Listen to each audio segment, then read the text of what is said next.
Saudara-saudari terkasih dalam Kristus, hari ini Rabu 29 Mei 2024 dalam pekan biasa ke-8 tahun B.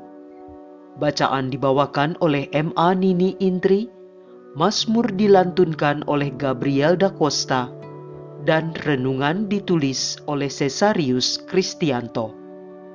Selamat menekuni Sabda Allah. Mari kita semakin mengasihi, semakin peduli, semakin bersaksi.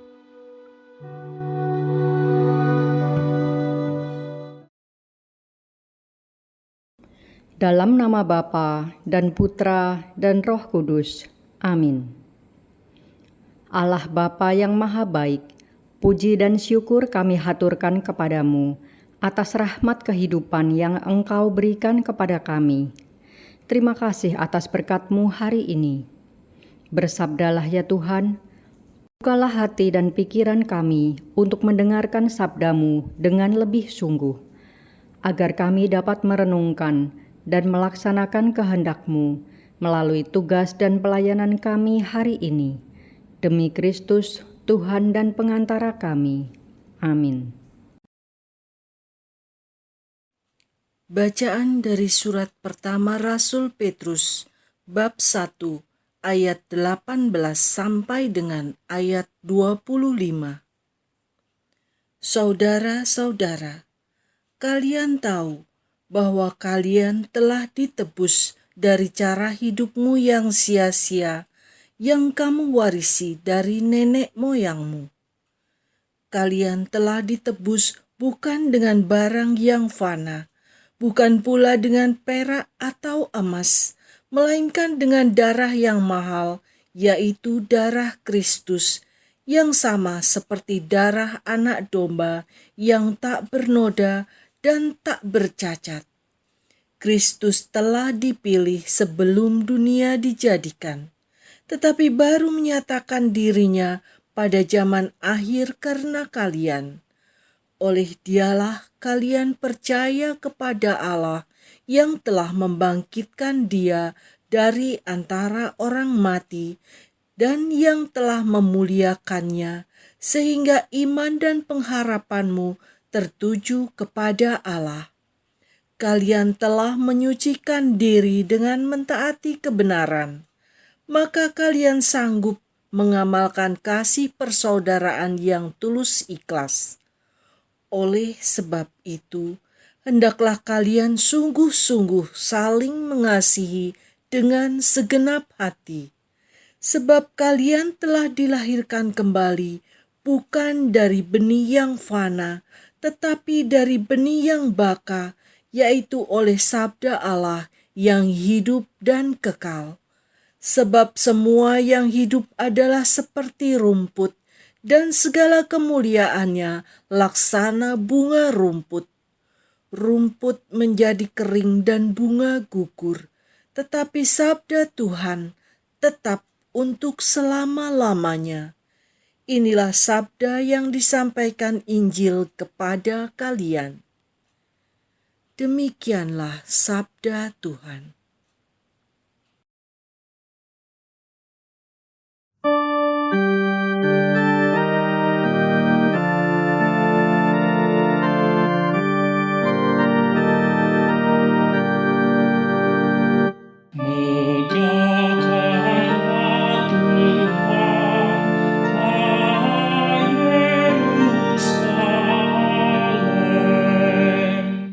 Megahkanlah Tuhan, hai Yerusalem. Pujilah Allah-Mu, hai Sion, sebab Ia meneguhkan palang pintu gerbangmu dan memberkati anak-anak yang ada padamu. Megahkanlah Tuhan, hai Yerusalem. Ia memberikan kesejahteraan kepada daerahmu dan mengenyangkan engkau dengan gandum yang terbaik. Ia menyampaikan perintahnya ke bumi, dengan segera firman-Nya berlari. Megahkanlah Tuhan, hai Yerusalem. Ia memberitakan firman-Nya kepada Yakub, ketetapan dan hukum-hukumnya kepada Israel. Ia tidak berbuat demikian kepada segala bangsa, dan hukum-hukumnya tidak mereka kenal. Megahkanlah Tuhan, hai Yerusalem.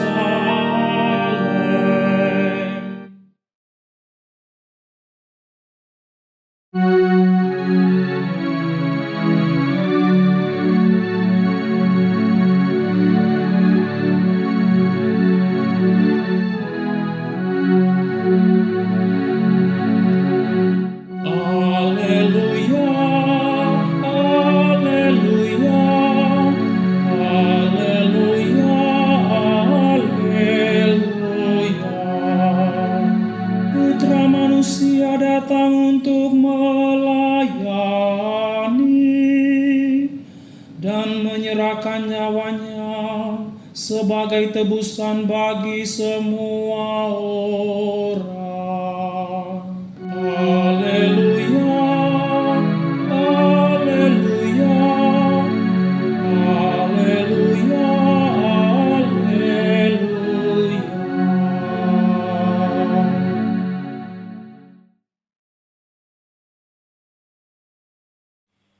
Inilah Injil suci menurut Markus bab 10 ayat 32 sampai dengan ayat 45.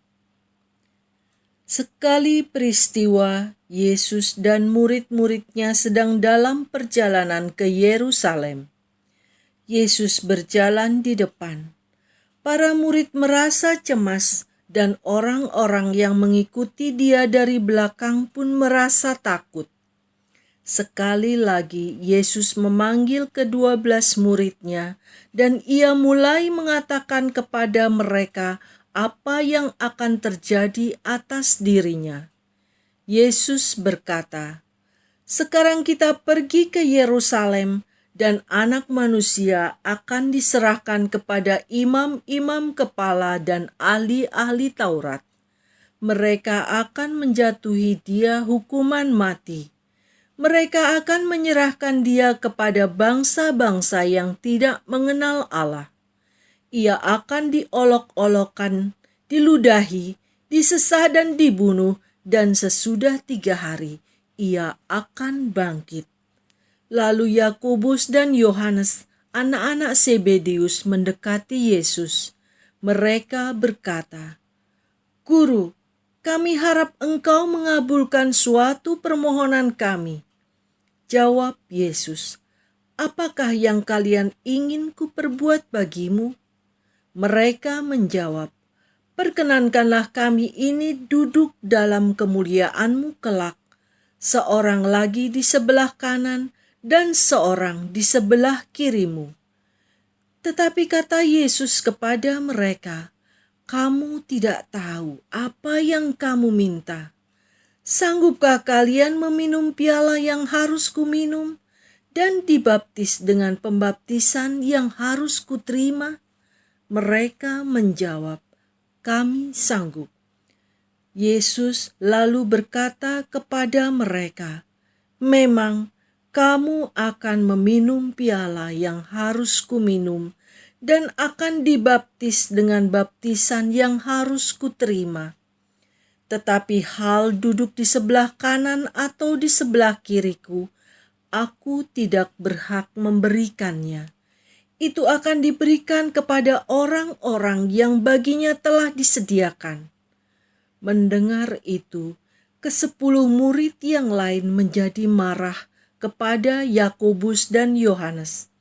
Tetapi Yesus memanggil mereka lalu berkata, "Kalian tahu bahwa orang-orang yang disebut pemerintah bangsa-bangsa memerintah rakyatnya dengan tangan besi, dan pembesar-pembesarnya menjalankan kuasanya dengan keras atas mereka. Tetapi janganlah demikian di antara kalian. Barang siapa ingin menjadi besar di antara kalian, hendaklah ia menjadi pelayanmu. Dan barang siapa ingin menjadi yang terkemuka di antara kalian, hendaklah ia menjadi hamba untuk semuanya. Sebab Anak Manusia pun datang bukan untuk dilayani, melainkan untuk melayani dan untuk memberikan nyawanya sebagai tebusan bagi banyak orang."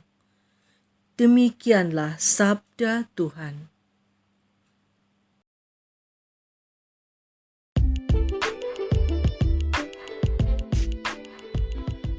Arti kesetiaan sejati kepada Kristus. Renungan dibawakan oleh Patricia Yuwono.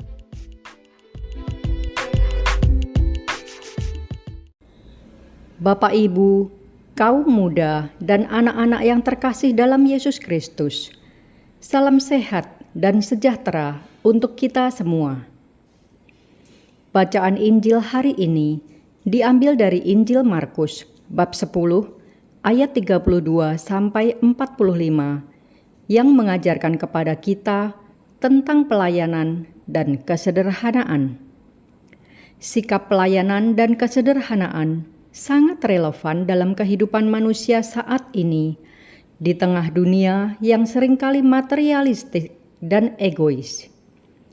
Kita dipanggil untuk menjadi pelayan sesama, bukan untuk mencari keuntungan atau kedudukan yang tinggi. Yesus sendiri memberikan teladan yang sempurna dengan hidupnya yang penuh kasih dan penuh pelayanan kepada orang lain. Melalui Injil ini, kita juga diajak untuk merenungkan tentang arti sejati dari kesetiaan kepada Kristus. Yakobus dan Yohanes meminta tempat duduk yang tinggi di samping Yesus.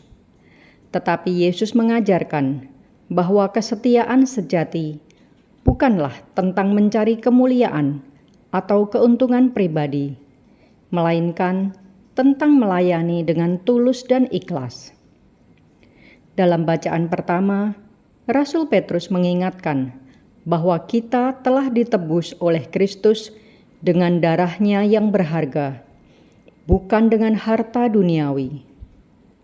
Kristus yang tak bernoda dan tak bercacat telah memberikan dirinya sebagai korban untuk menebus dosa-dosa kita.